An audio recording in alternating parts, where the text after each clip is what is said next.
we started this lecture by talking about features and how it would be nice to be able to encode the representation or learn the representation in the algorithm.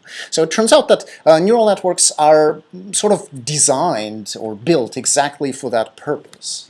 So I could have my input data, right, in the raw form without any feature extraction. So that's just a bitmap with pixels as individual attributes. And then what I would have is I would have a layer of hidden units that encode low-level features of that data. So here's an example. Maybe H1, the hidden unit in the first layer, is looking at that red patch of an image. And H1 could do pretty cool things just with linear combinations of pixels. So it's looking at that patch of an image. Now, if H1 wanted to extract presence of diagonal edges, that's pretty simple. You just have a weight matrix that looks like that, right? So it has negative numbers in the upper left corner, positive weights in the lower right corner. And then if you imagine taking this set of pixel values, assuming that black is higher numbers and white is lower numbers, if you multiply each pixel value by the weight, what you will get is you will get a high response if there is a diagonal edge in that patch of an image, because the blacks, the positive numbers, will fall on the pluses, and then the small numbers will fall on the minuses. So it'll have a high response if this unit is sitting exactly on a diagonal edge. And the same unit would have a very low response if it was looking at that portion of an image. And H6, for example, is looking at the at that lower part, and with a weight matrix like that, it would encode the presence of a vertical edge. So each one of these hidden units can capture a small, low-level feature about the input, like the presence of an edge.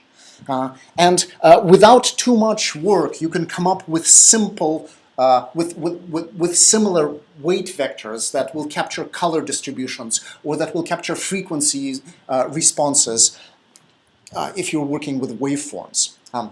So you can represent just about any low-level feature about the data using these linear units. So sort of sum up the inputs, sum up the input variables multiplied by some weights, and then put them through some squashing function. Okay.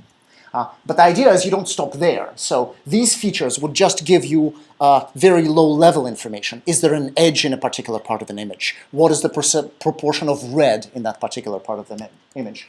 But then you would take the output of these hidden units and feed them into the next layer of the network. And these would encode higher-level features. So, for example, is there a diagonal edge and a horizontal edge adjacent to it? That's something that could be encoded by one of the units in the next layer. And then you keep piling layers on top of each other. And then at the very end, you use the final set of layers, your high-level features, as inputs to your linear classifier, right? Because every one of the output nodes is just a linear classifier. It's just like a logistic classifier.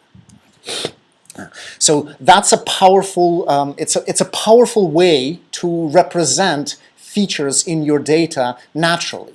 Now you don't have to compute shapes. You don't have to think about Gabor filters. You just represent everything with neurons. The trick, of course, is yes, we can come up with weight matrices like that manually, but how do we know that these are the right ones? For the digits, yes, they're the right ones. If I was recognizing apples or frogs, I would probably need very different kinds of weights. So how can we figure out how to learn these matrices automatically? That's really the question.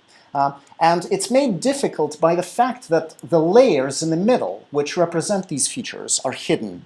And by hidden, this means that you don't actually know what they're supposed to do.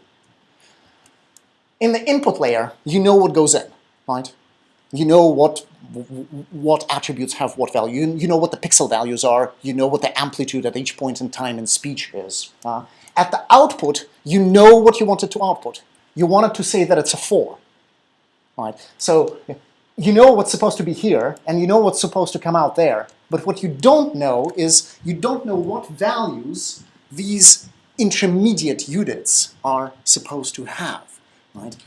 Ideally, you would like somebody to come down and say, well, you're recognizing digits, you need to have edges, so here are some examples of horizontal or of diagonal edges, and you take those examples and you feed them as inputs to H1, and then H1 will be able to learn that matrix. Yes, great. Problem is nobody's going to come down and say, these are the inputs for H1. You only get the values for Y4, the final class. You don't get the training information for any of the for any of the hidden units.